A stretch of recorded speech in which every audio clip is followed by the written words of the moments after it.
What has happened is something that is pathetic. What I understand is that so far, as was mentioned earlier on, we have lost 70 people. Yes, that position has not changed.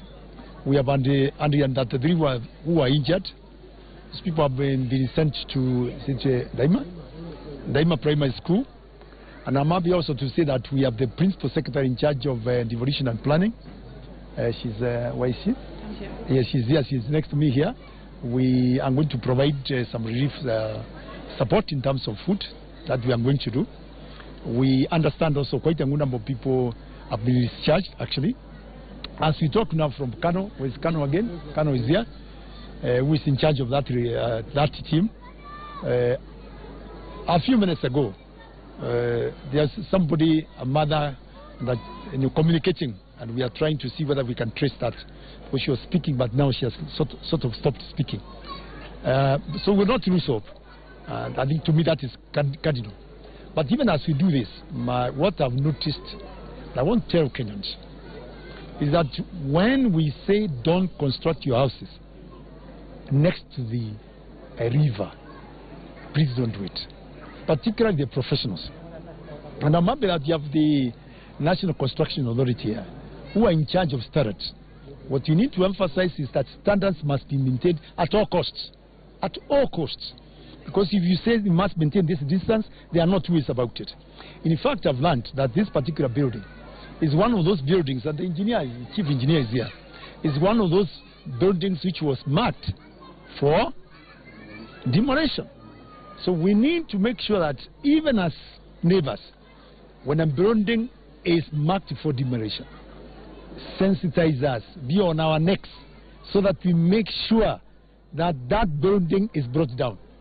Yes? Because unless and until we do that, people will keep on doing the same wrong things, and our people lose their lives.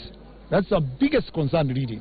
And you agree with me in that one. For it to effect a law, you need rules and regulations. What I understand is that those rules and regulations have not, although they have been drafted, they are not in place. Because they are the ones which are very clear, or make it very clear on how these things must be handled. It is one thing to have the law, and another thing to have rules and regulations. That's the bottom line, by the way. So that, again, you must have a procedure. You must have a way, a mechanism of addressing or identifying the culprits and what needs to be done. Are we together? Yeah. Any other question?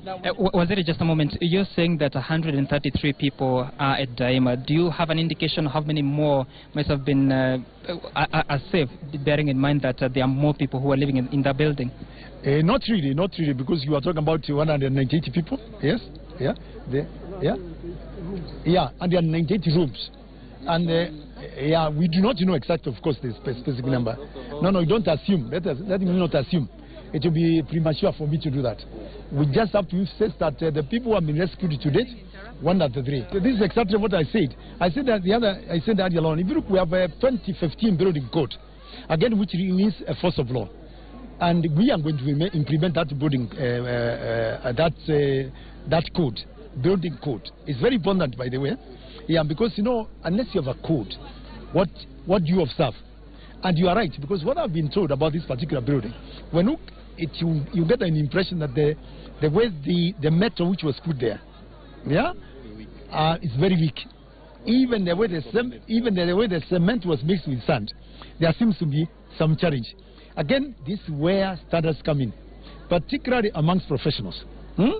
National Land Construction Authority, our inspectorate section, yeah, and the board of architects, yes, and surveyors, the board of engineers, all of us are in this.